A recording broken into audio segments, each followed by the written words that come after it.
Bonjour, chers téléspectateurs. Dans sa rubrique Éducation digitale, TVBAM est allé à la rencontre du directeur provincial des enseignements postprimaires et secondaires de la province du BAM, Monsieur Amadé Tinto, puisque c'est de lui qu'il s'agit. La province du BAM a été durement éprouvée par l'insécurité, avec des conséquences telles que la fermeture des établissements, la délocalisation de certains établissements et également son lot de déplacés internes. Dans cet entretien, Monsieur le directeur va nous donner plus d'éclaircissements sur toutes ces questions-là. On voit que votre province, la province du BAM, a été gravement touchée par l'insécurité avec son lot de conséquences. Est-ce que vous pouvez nous dire à la date d'aujourd'hui le nombre d'établissements fermés à cause du terrorisme, le nombre d'élèves déplacés internes et le nombre d'enseignants qui a été également impacté par ce phénomène-là? D'accord, merci. Et nous avons donc 39 établissements qui sont fermés pour raison d'insécurité. D'autres aussi, l'insécurité a fait qu'ils n'ont plus d'effectifs, surtout certains établissements privés. Et sans effectifs, le fonctionnement est un peu difficile. Donc, dans l'ensemble, nous avons donc 39 établissements donc, qui sont fermés. Alors, il y a eu quand même des impacts sur les élèves qui étaient obligés donc, de se déplacer ou en tout cas, d'autres sont restés, il n'y avait plus d'enseignants comme la zone de Boulzanga, de Rollo, où il n'y a plus d'enseignants. Maintenant, il y a ceux qui ont pu faire le mouvement vers les zones relativement calmes. Et nous avons, en tout cas avec les chiffres qu'on a, près de 3245 élèves qui étaient donc dans des établissements et qui ont subi donc des dommages à ce niveau, qui étaient obligés donc de faire mouvement donc vers les zones les plus calmes. Voilà. Et dedans, il y avait donc, selon les ressources humaines, 157 élèves qui étaient impactés et qu'on était obligé donc de les déployer dans les zones relativement calmes pour pouvoir poursuivre donc l'année scolaire 2022-2023. Okay.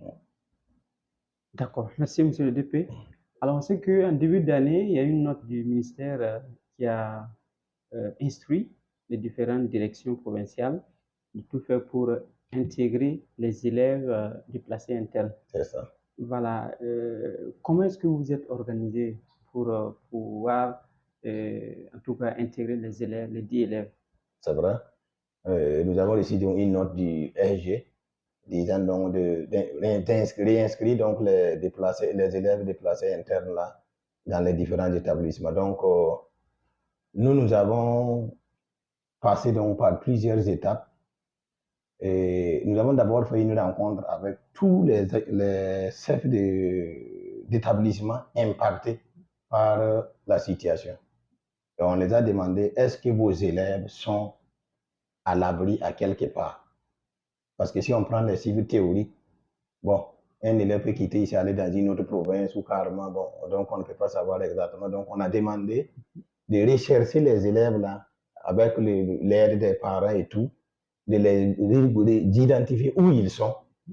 Et chaque élève maintenant va faire choisir l'établissement où il veut aller fréquenter. Donc chacun va faire 3 choix.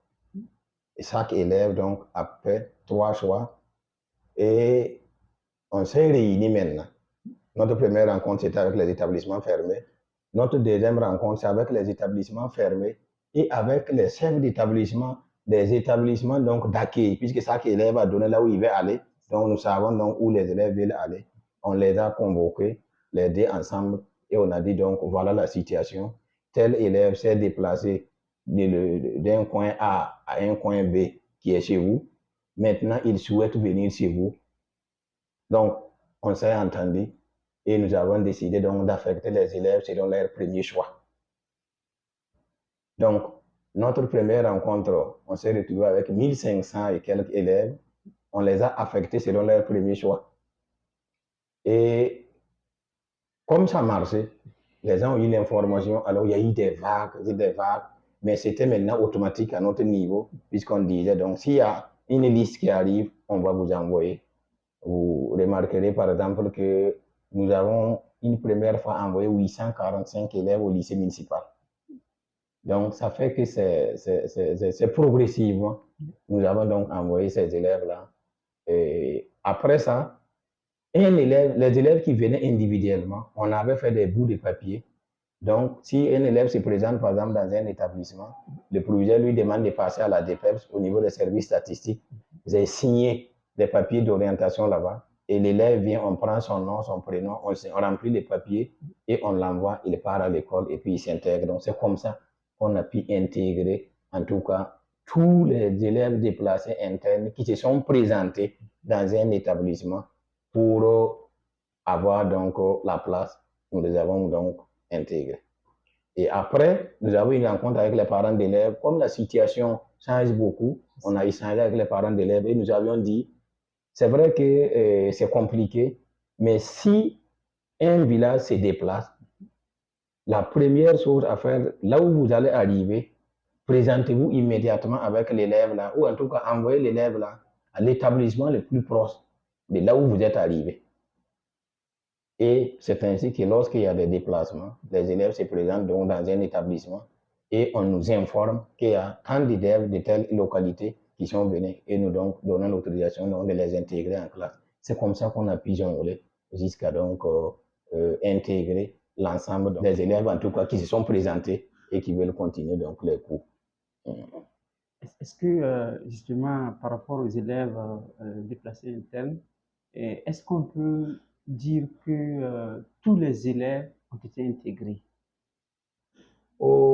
Tout, c'est trop dit, mais la grande majorité, parce qu'aujourd'hui, nous avons dit que les élèves impactés tournaient autour de 3245 selon les statistiques, et les EDI que nous avons pu intégrer aujourd'hui tournent autour de 3154.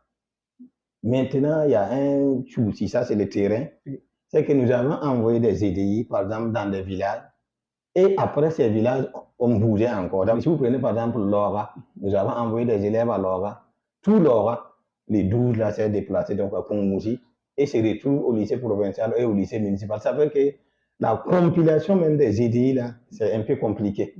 Mais à chaque fois qu'il y a un mouvement, nous essayons de voir où ils peuvent aller continuer donc les cours. Ça marche. Et je ne pense pas qu'il y a un endroit où un élève a cherché la place et il n'a pas trouvé. Je ne pense pas. Parce que les acteurs étaient vraiment engagés à suivre ça. Par exemple, Laura, ils étaient au nombre de 700, presque. C'est le lycée et le CG. Mais et, comme tout le monde s'est déplacé en même temps à Kongoussi, donc nous avons mis le second cycle au provincial et le premier cycle au municipal, où là-bas aussi on était obligé de combiner plusieurs villages pour faire un établissement. Et c'est comme ça, on appelle ça la fédération. Donc, et ça fonctionnait comme ça jusqu'à présent. En tout cas, nous n'avons pas eu un élève qui s'est plaint parce qu'il n'a pas eu la place, je ne pense pas. Ok, merci Monsieur le DP. Alors, on sait qu'on est en fin d'année. On a tenu le cours jusqu'à la fin de l'année.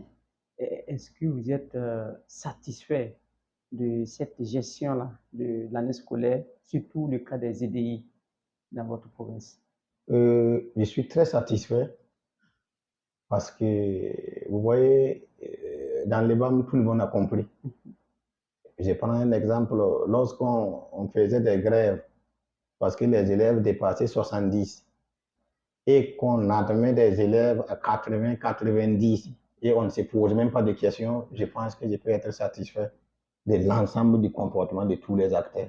Parce que si j'allais tenir rigueur, c'est-à-dire que si j'allais aller dans les normes au BAM, on allait avoir tous les problèmes du monde. Mais tout le monde est d'accord. Des élèves sont venus en mars, en mai, on les a intégrés dans les établissements. Les effectifs pléthoriques, ce n'est plus un événement ici. Alors, s'ils avaient refusé, c'était pas bon donc pour beaucoup d'élèves, mais on a vu l'intérêt, en tout cas les acteurs ont vu l'intérêt des élèves, ce qui a fait que beaucoup de choses donc ont marché. On aurait voulu que ça soit mieux, mais vu la situation là, on peut dire Dieu merci parce que c'était pas aussi simple. Les gens ont résisté et aujourd'hui nous sommes donc à la fin de l'année. En tout cas, je suis donc très heureux. Voilà. Sur le DP, vous avez récemment décerné des attestations à certains chefs d'établissement et même à certains partenaires sociaux. Quel message vous voulez véhiculer à travers ces attestations-là? En fait, nous avons décidé donc de faire ça juste pour interpeller les chefs d'établissement et l'ensemble. Vous voyez, vous pouvez faire 10 ans avec quelqu'un, on se rappelle toujours de ce qu'il a fait de mal. Tout ce qu'il a fait de bien, personne ne se rappelle. Il n'y a pas quelque chose aujourd'hui qui dit qu'il a fait du bien. Donc, une lettre de félicitations, de remerciements, ça peut encore galvaniser. Vu l'ensemble de ce qui a été fait dans la région, moi, je souhaiterais que tous les acteurs soient félicités. Mais je ne peux pas féliciter tout le monde de façon directe. Donc, je félicite les chefs d'établissement et je les invite à féliciter aussi les différents acteurs pour qu'on s'encourage. Voilà. Puisque si chaque fois c'est ce qui est mal qu'on voit, c'est comme si les biens là, bon, personne ne regarde. Or, il faut qu'on apprenne à s'apprécier parce que si les gens n'avaient pas été très courageux, on n'allait pas être là aujourd'hui en train de parler. Donc, c'est pour amener tout le monde donc à avoir les côtés positifs de tout un chacun. Les mal, ça c'est des erreurs qui arrivent, mais on ne peut pas s'attarder sur ça. C'est pour amener tout un chacun à voir les côtés positifs de l'autre et la complémentarité pour que nous ayons aujourd'hui donc ces résultats. Alors, monsieur le député, nous sommes vers la fin de l'entretien. On sait que vous venez d'arriver dans le BAM. C'est peut-être votre premier poste en tant que DP. C'est ça. Mais on voit aussi que les résultats sont, en tout cas, selon certains, satisfaisants. Et quel est votre secret? Si le résultat est satisfaisant, je vais dire merci, mais moi, je suis venu trouver des combattants ici. Oui, c'est moi, je suis nouveau dans la DPEPS, mais ceux qui sont là sont des vrais guerriers. Nous avons des chefs d'établissement qui sont des vrais guerriers et nous avons donc des enseignants. Donc moi, je suis venu suivre un mouvement. Et j'ai compris qu'il y avait des gens très déterminés ici. Et j'ai juste voulu qu'on s'accompagne seulement dans le combat. Que, bon, c'est un combat en tant que tel.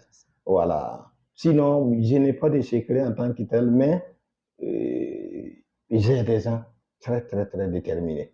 Et ça, c'est une chance pour moi.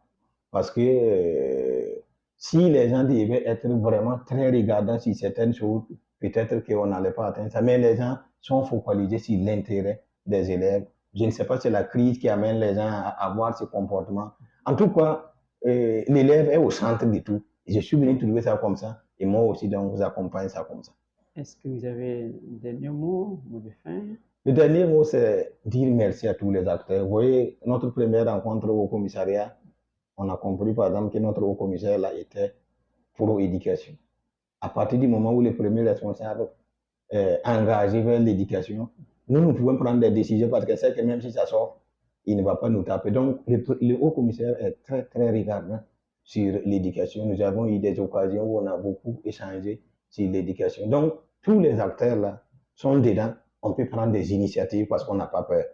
Et la question de l'insécurité étant donc un problème national, je pense qu'on doit s'adapter à tous les niveaux. Ce que je veux dire seulement, c'est sincèrement remercier ceux qui ont veillé sur notre sécurité pour qu'aujourd'hui on soit là en train donc, de parler d'organisation des BPC, c'est-à-dire les FDS, les VDP, et aussi féliciter les acteurs même du BAM qui ont aidé l'éducation. Nous sommes dans ces bâtiments. C'est une dame qui nous a offert ces bâtiments. Je ne peux pas vous donner donc les détails. Il a dit que c'est sa contribution donc pour l'éducation. Nous avons reçu près de 50 cartons de RAM d'une association donc du BAM pour appuyer les élèves qui ont des difficultés. Des partenaires nous ont donné près de des tonnes de riz que nous avons donné. Donc, en tout cas, tout le monde dans le BAM là s'est engagé pour accompagner l'éducation. Donc, merci à tous les acteurs. Merci grandement à vous. Merci, c'est à vous le merci. Bonne journée à vous. Merci.